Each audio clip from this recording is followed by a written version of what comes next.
Hello বন্ধুরা, আমার মাছের নতুন আপডেট। এখানে কিছু মাছ রাখছি আমি ব্রিডিংয়ের জন্য।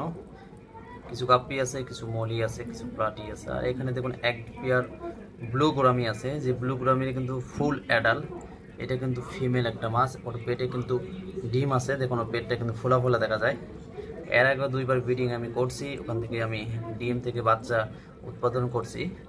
তো এটা 3 নাম্বার ব্রিডের জন্য প্রস্তুত করতেছি। দেখুন ফিমেলটা কিন্তু লোড আছে, পেটে ডিম। আর মেল মাছটা একটু ভিতরে আছে, যেহেতু খাবার দিয়েছি ওদের। তো ওদেরকে আমি খাবার দিই 3 বেলা। কোয়ালিটি গোল্ড যে দানাদার খাবারটা, সেটা আমি দিয়ে রাখি। ওরা কিন্তু খুব ভালোই খাচ্ছে দেখুন। আর এই গোরামি ফিশ পালতে কিন্তু অক্সিজেন ছাড়াই এদের লালন পালন করা যায়। আপনি যে কোনো ট্যাঙ্কেই রাখতে পারেন। একটু ট্যাঙ্ক সাইজটা যদি আপনার 2 থেকে 2.5 ফিট হয়, সবচেয়ে ভালো হয়। আর যদি ইকুরিয়ামে হয়, আপনার 2.5 ফিট বা 2 ফিটের ইকুরিয়ামের জন্য গোরামি ফিশ ব্রিডিংয়ের জন্য ভালো, বাচ্চা উৎপাদন করতে পারবেন আপনারা।